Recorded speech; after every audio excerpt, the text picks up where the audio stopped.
Acontece hoje em São Paulo o Encontro de Analistas 2023 da Scott Consultoria, evento que reúne grandes especialistas para debater o agronegócio brasileiro. Quem está lá é a Renata Afonso, que traz mais informações para a gente. Olá, bom dia, Renata. Qual é a expectativa para este encontro aí? O ano passado. Bom dia, Fábio. A expectativa é de muito conhecimento, né? Cerca de 300 pessoas devem participar desse encontro, pecuaristas, agricultores, pessoas que vêm atrás de conhecimento, informações sobre o mercado, informações sobre o futuro também da pecuária. Estou ao lado do Felipe Fabre, que é analista de mercado da Scott Consultoria. Felipe, bom dia, obrigada pela participação. São dois grandes blocos, né? Dois temas. Vocês vão falar sobre análise de mercado, né? Macroeconomia e também agropecuário. É isso aí, Renata. Bom dia a todos que estão nos acompanhando diretamente de casa. Nesse primeiro bloco, que começa agora às 9 horas, nós vamos falar a respeito da questão do conflito Rússia e Ucrânia, da questão da eleição na Argentina, uma potencial volta de Trump em 2024. Então, são temas que nós vamos acabar trabalhando nesse primeiro bloco pela manhã. E, na sequência, por volta das 10h30, 11 horas, entramos no bloco de mercado agropecuário, e aí já mais focado no mercado do boi.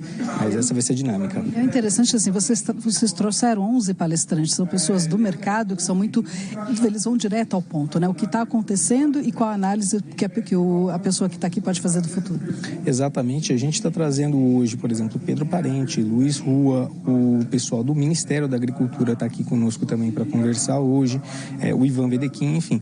Nós temos dois blocos que são divididos em debates, então a ideia é fazer uma breve apresentação pelo time de analistas da Scott Consultoria de 5 minutos para introduzir o público de alguns tópicos e, na sequência, os debatedores tomarem conta do palco aí por volta de 2 horas de debate entre eles, expondo seus pontos de vistas e opiniões a respeito dos temas que a gente vai estar trazendo hoje. Você falou do Rua é da BPA, né? Ele faz parte da Associação Brasileira de Proteína Animal e tem essa questão da competitividade entre as proteínas que vocês vão debater agora, como deve ser em 2024, como deve ser. Exatamente, esse é um ponto que a gente está levando em consideração, que talvez o mercado venha com um consumo mais acelerado do que a produção.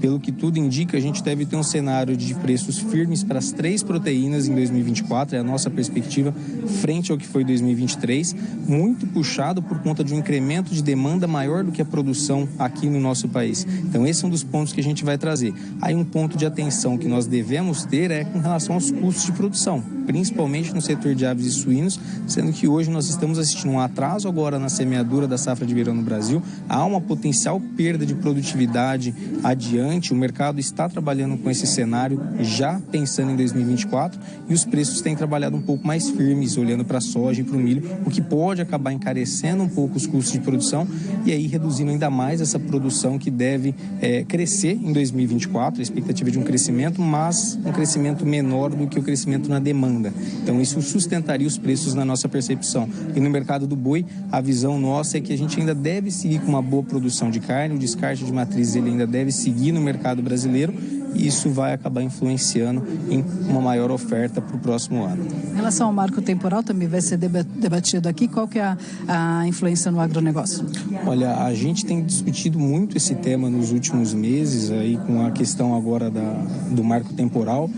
O pessoal vai acabar trazendo alguns pontos a respeito. O principal risco que nós temos é com relação à desapropriação dessas propriedades que perderiam a cancela por conta da retirada do marco, né? Então, esse tema ele pode acabar impactando bastante regiões ao norte do Brasil, algumas regiões ao sul também podem ser impactadas, então vai ser um tema de extremo passo para a gente entender o que vem adiante, né?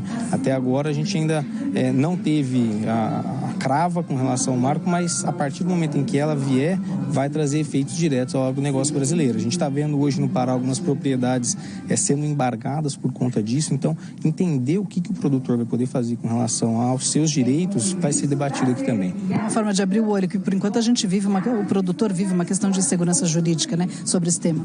Esse é o grande problema que a gente vê nesse momento no mercado brasileiro, no agronegócio como um todo, a insegurança jurídica e também o aumento do déficit público, né? Então nós estamos vivenciando nesse 2023, nesse primeiro ano de novo governo, digamos assim, essa questão como o principal ponto de insegurança, ponto jurídica para o agronegócio e segundo, como que vai ser o cenário macroeconômico do Brasil no momento em que a gente está vivenciando mais contas aí sendo mais déficit do que entrada. Então a gente está com uma sangria por 4 meses consecutivos com relação às contas públicas do Brasil. Isso vai ter um impacto em quê? Em taxas de juros, que impactam diretamente o agronegócio.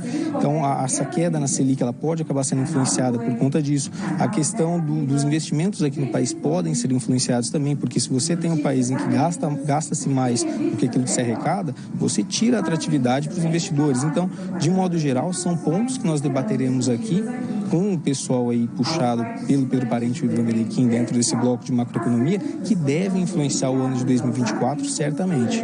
El Ninho, a gente tem falado do calor, né, principalmente aqui em São Paulo, mas o El Ninho, o calor também influencia nos animais, em hortifruti, né? O que vocês vão debater aqui sobre El Ninho? Bom, vamos lá, o primeiro ponto, já está sendo observado um efeito do El Ninho aqui no nosso país. A gente está vendo hoje o sul do Brasil vivenciando uma calamidade com chuvas acima da normalidade. E há 2 temporadas atrás o problema estava sendo a seca em função do Laninha. Então no sul do Brasil a gente está assistindo esse quadro de chuvas acima da normalidade, o trigo brasileiro perdendo produtividade, a soja no sul do país e o milho de primeira safra também sendo impactado negativamente por conta desse excesso de umidade no solo. E quando a gente vai para centro-norte, a gente vê hoje um atraso com relação à semeadura da safra de verão, Mato Grosso, algumas áreas passando por replantio, e isso deve influenciar nas expectativas, principalmente para o milho safrinha. Para a soja, a gente tem agora em novembro uma perspectiva de que as chuvas elas venham a partir dessa segunda quinzena do mês. Isso pode acabar recuperando a produtividade da soja. Ok, a soja talvez não sinta tanto, vai haver uma menor produtividade, mas o milho safrinha que a gente deve ter um efeito maior em função desse El Ninho e desse atraso na semeadura que a gente está assistindo agora.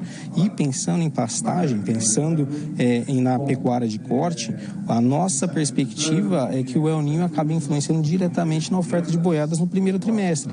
Por quê? Com esse centro-norte do Brasil vivenciando hoje um déficit hídrico, a gente vê perda de qualidade do capim, a gente vê uma dificuldade em engorda de boiada a pasto. Então a safra de capim, que no primeiro trimestre seria aí uma maior oferta de boiada para abastecer o mercado, ela deve vir mais enxuta e deve acabar dando sustentação aos preços, pelo menos no primeiro trimestre do ano no mercado do boi gordo. Ou seja, então 2024 não vai ser fácil, porque a gente vem de um 2023 difícil na pecuária de corte, com todo esse cenário que você passou. O que o pecuarista espera, então, da pecuária em 2024? Olha, deve ser um ano de virada de chave, na nossa opinião. Primeiro, pensando no aspecto oferta, a gente ainda deve seguir com uma oferta robusta, a gente ainda deve seguir com um certo descarte de matrizes no mercado brasileiro, mas a gente já deve começar a ver a cria tendo retomadas de preços, repiques de preços. Não acredito em altas expressivas, mas a gente assistiu um 2022 com um descarte de fêmeas mais forte e a safra de bezerros de 2022 começa a chegar ao mercado agora em 2024.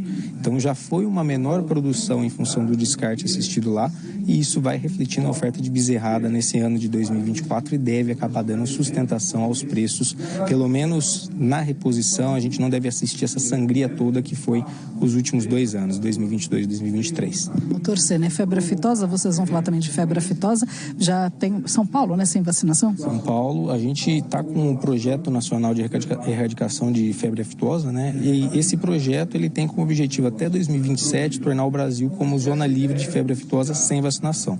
O principal ponto que a gente vai discutir aqui é relacionado à abertura de novos mercados. Há mercados que exigem essa abertura, essa chancela, digamos assim, no mercado internacional pela OMSA, pela Organização Mundial de Saúde Animal, e dentre esses mercados a gente tem Japão e Coreia do Sul, que são 2 mercados que demandam muita carne bovina, são dentre os 5 principais compradores de carne bovina do mundo, eles figuram lá e eles pagam mais. Então é uma oportunidade de abertura de mercados para o Brasil que pode acabar trazendo novos mercados e diminuindo essa chinodependência. Então esse vai ser o principal foco da nossa fala da questão da febre aftosa. Há certos riscos que a gente tem que levar em consideração, mas eu enxergo muito mais como uma oportunidade do que como um risco, pensando para o setor pecuário aqui no nosso país. Ótimo falar com quem sabe, né? Com muito conhecimento. Obrigada pela participação. Fábio, eu preciso liberar o Felipe, que o evento aqui já começou. Ele vai participar ali da mesa redonda, da mesa de debates. Eu volto com você. Renata Afonso, de São Paulo, trazendo aí os temas que serão debatidos neste encontro de analistas da Scott Consultoria. Muito obrigado pelo trabalho e também um ótimo dia para você. Olha, a gente continua daqui porque a gente vai lá para Marabá, no Pará, onde sediou a primeira